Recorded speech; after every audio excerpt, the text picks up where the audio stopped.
Good afternoon YouTube and welcome back to the channel. Now I hope you all enjoyed the last comparison video where we compared my E92 and E46 M3. In today's video, my missus's M240i and my good friend Matt's Golf R Mark 7, both 2016 cars, so we'll have a look how they compare with just a few light modifications.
So for those that are familiar with the channel, the M240i for my missus we've had about 3 years now, roughly. And it started as a standard car. We're still working through the jobs at the moment. If you haven't seen the videos already, I'll include a link to the playlist, all the bits we did with the cosmetic upgrades, the wheels from CM Wheels. And at the moment, the engine is still completely stock, including the exhaust.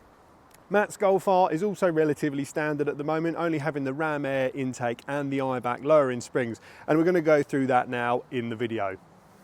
The M240i, just like the M140i, comes with a B58 engine, which is a straight six turbo petrol. Good as standard for 330 horsepower, but when I've been down at Surrey Rolling Road, Charlie says they actually make closer to 350 out the box. A mighty impressive engine as standard, not really a lot of big issues either with them, which is unusual in today's BMWs, because even with the E92, the E46 and even the F80 M3, there's a lot of niggles and running problems with those engines. Now the only things that I've heard and that we've had go wrong with this car is the reservoir cap on the coolant expansion tank. And basically what happened was it was a slowly weeping coolant. Initially I thought, oh brilliant, here we go, this is going to be a huge bill. As you do, go online, had a look at the owners clubs, and people are like, look, buy a genuine BMW, they're about £13, which is what we pay for that. Topped it back up, put the new cap on it, and I think that's probably done 8,000 miles. Had absolutely no further issues with coolant loss. The actual block itself is good with a map and a few breathing mods for 420 horsepower.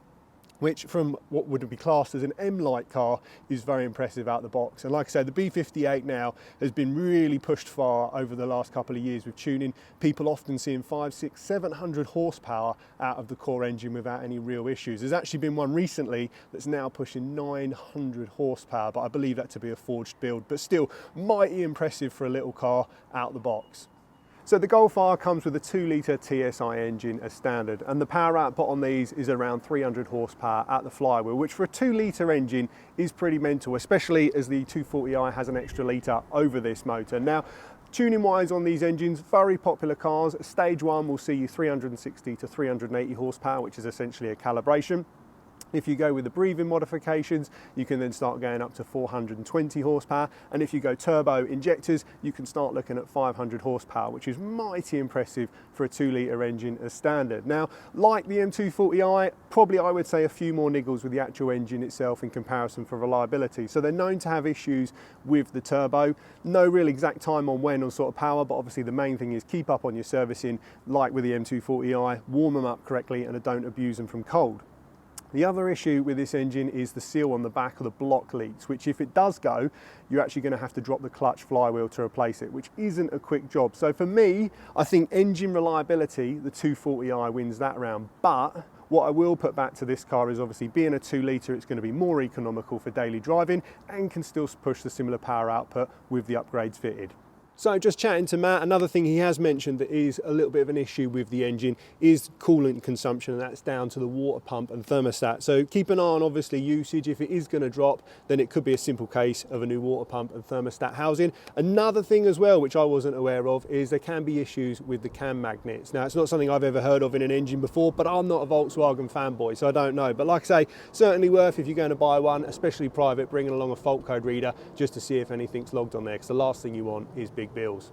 Now this is something that would really sway me towards the M240i, which is the brakes on the car. Now as standard you get a 4-pot setup on the front and a 2-pot on the rear, whereas on the Golf you just get a standard single pot setup. Now for the money, considering they're so closely price used now, I feel that the braking setup would be a lot better from the 240i because it actually is the same calipers that's used on the F80 M4 M3, slightly sized different on the disc, but it does give you great option for pads and if you want to expand them on a later date for better performance than the stock setup on the Golf. The interior of a car is obviously going to be a very personal thing. For me, I feel like the M240i wins this one. There's a lot more going on. You've got the nice brush trims. It just feels a lot more special to be, and we'll go over this when we sit in the Golf, but I really like the M Sport steering wheel. I like the way the nav's all standing out this way. I like the fact that I've got analog clocks, but I've also got a digital section that all the nav goes up on. I just feel it's a more finished product. But what I will say I really like in the Golf R is the seats. Now, there's nothing wrong with either seats in the car, both very comfortable, but I think the Golf R has a more supportive and a more comfortable seat. And me and Matt both agreed on this when we were talking about the cars, that if you're going to do the mileage, yeah, for a daily, both seats are fine. If you're doing more spirited driving, I think the Golf R seats win it. The upgrade options are, for a realistic price, in this, the M4 seats bolt in, which are around £1,000. In the Golf R, the wingback seats are £2,500. So it's a big upgrade if you do want to change the seats. But what I will say is if you buy the wingbacks or the M4 seats to upgrade, keep your stock stuff. If you get bored, sell it on at a later date. It's easy to switch back. There's nothing permanent. But for daily driving, yeah, it's a good seat.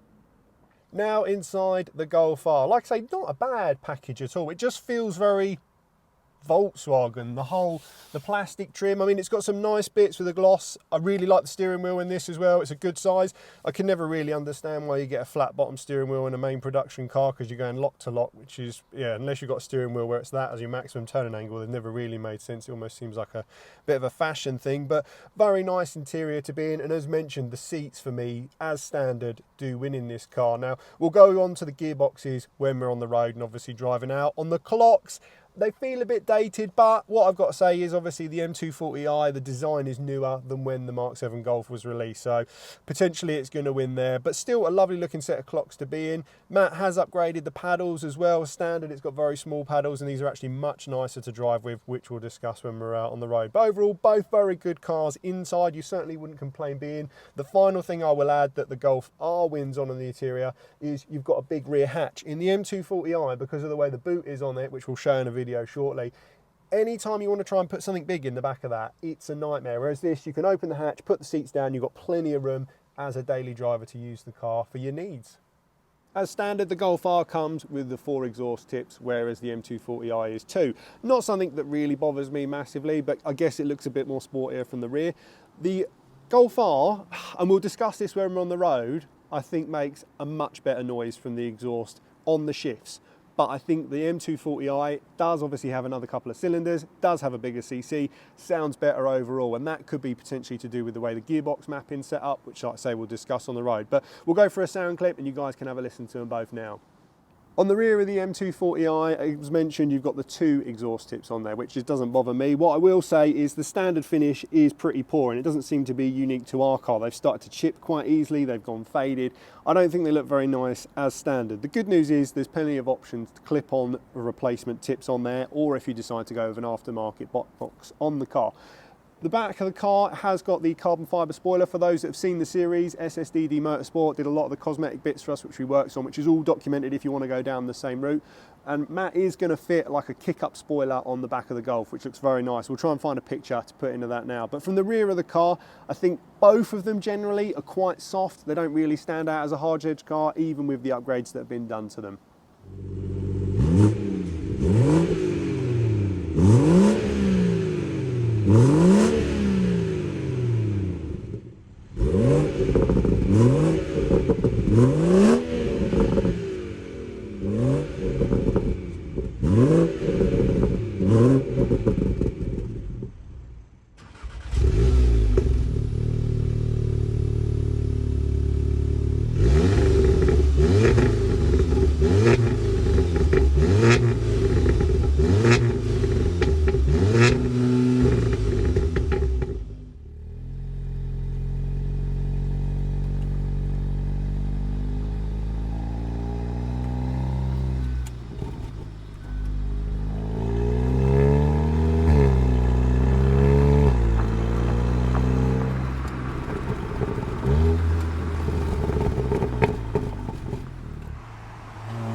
So in the Golf R, I've been driving the M240 this morning. Straight away, steering weight feels heavier, which is nice. So it's something I've always disliked on the 240i from the day we picked it up. You can put it in sport mode on the 240 and it weights up a little bit, but it still doesn't feel amazing if I'm completely honest. So let's get going. Gearbox.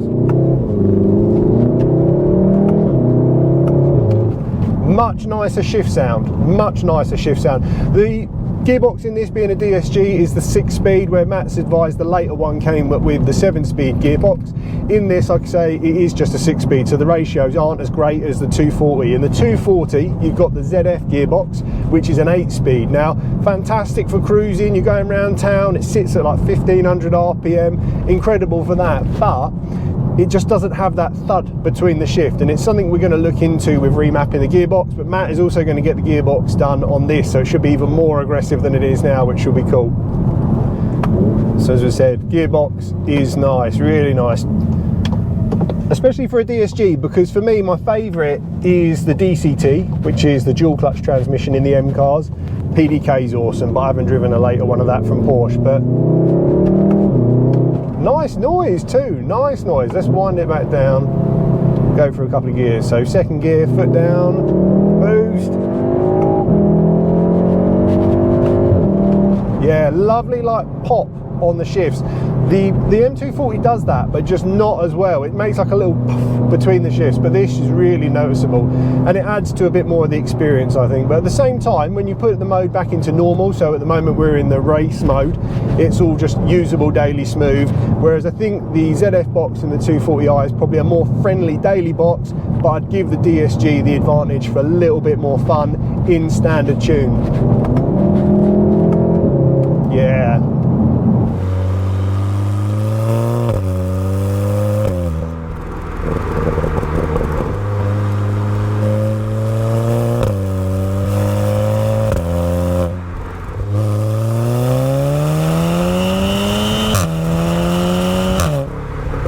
So as we mentioned in the intro, I'd say the Golf R wins on the seat front for me. It definitely feels like they're more supportive and also more comfortable, but that's not to say the 240i standard seats aren't good, but the 240i maybe is a little bit less supportive, but the 240i ones do sit lower. Now in the Golf R, the dash does feel like it's all a lot higher, so it doesn't make the seats feel high, but for me, I'd probably like these to sit just a little bit lower, 10-15 millimeter, and they'd be perfect. And like I said, you have got the option to go with the wing backs on these, which are an aftermarket seat from Volkswagen for them, or an optional extra even, and the 240i, you can fit the M4 seats.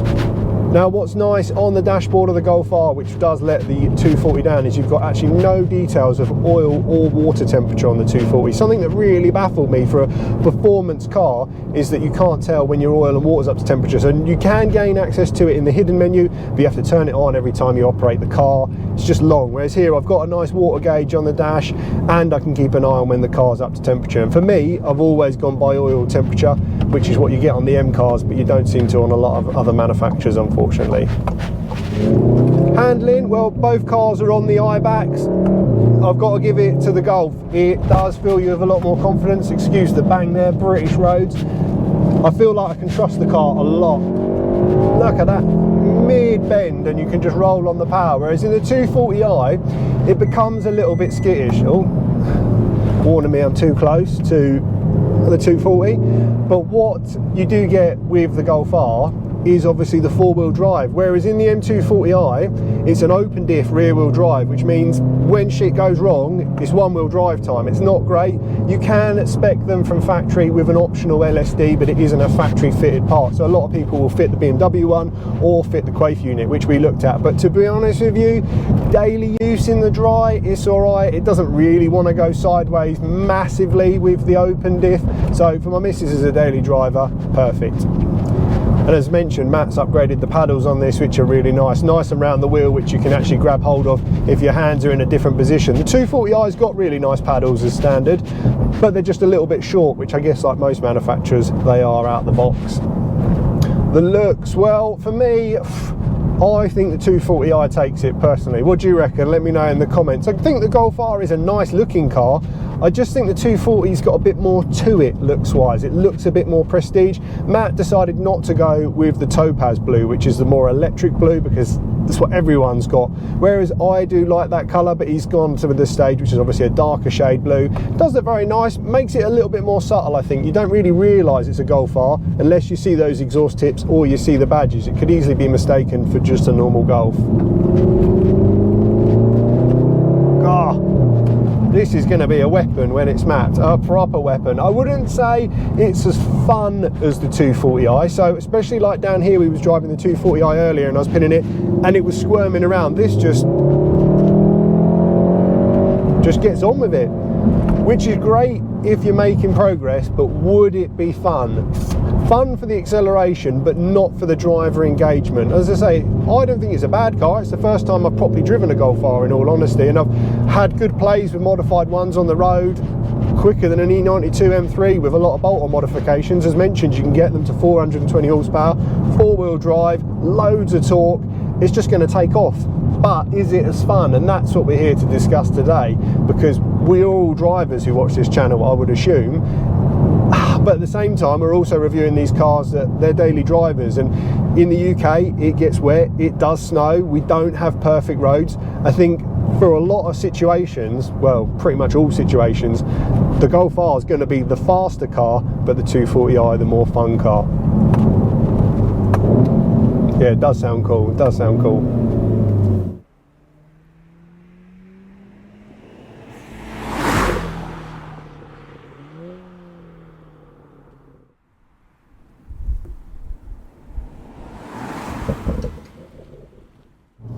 So we're back in the M240i, Not what I expected actually.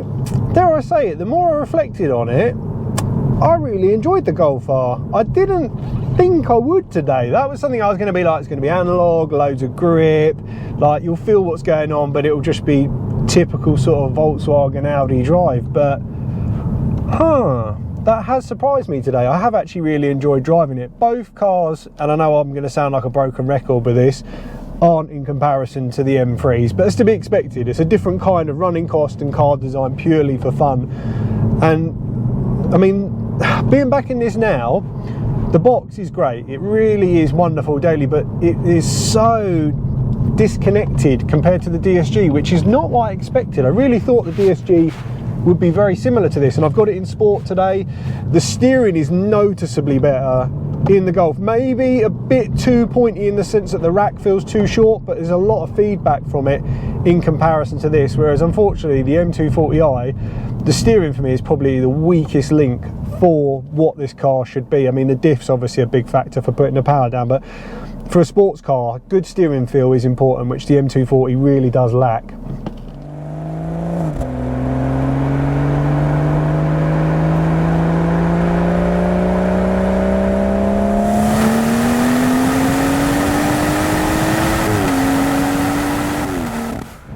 Alright, so let's put it in manual, sport, round the bend. Alright, so we're now on a nice bit of twisty roads. This will be interesting because, dare I say it, the Golf felt more confidence inspiring. God. Fat wedge of torque. Certainly a lot more punch, but obviously it's a litre bigger in engine, it's going to make more power. So we're coming up to a nice little right-hander now.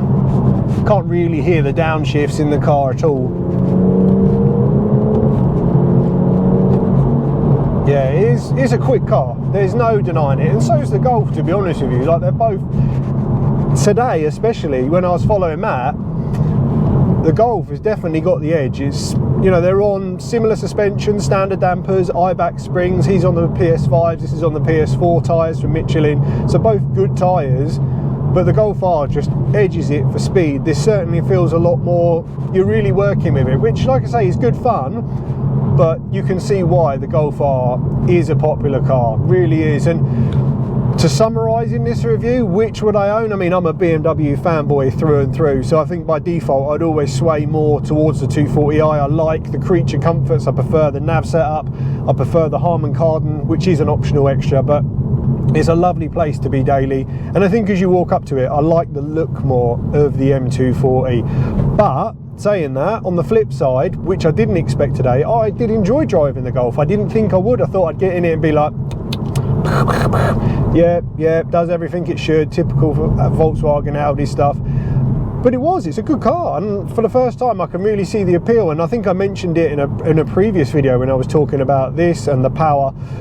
I had a play with a Golf R many years ago, so the E92 M3 was pretty much standard, which, if anything's to go by, 390, 400 horsepower at the flywheel, as I sadly found out they don't always make the numbers with them, unfortunately. But it was completely stock, coming down this exact road, actually, funnily enough, and put my foot down, and this Golf was still with me, and I was like, I'm not shaking this, really not shaking it. And I think you can, driving the Golf today, you can see how quickly it gets on the power, whereas the E92 M3, you've really got to scream for that V8. But do you know what, like, hats off to Volkswagen and BMW. They're cool cars for what they are, and I think it's a difficult stage at the moment, because for a lot of people, they were buying them when they were cheap on the PCP and they were jumping into them, but the insurances are just so dear. Like, these get nicked, the Golf R's get nicked, they get crashed. So I think they're in a funny bubble where people get into them, they really want them, but at the same time they are quite expensive to insure and run. But as we've said, like, both cars can do 35-40 miles to the gallon on a run, which for the size of this engine, for 3 litres, brilliant, but it's more to do with that 8-speed gearbox. But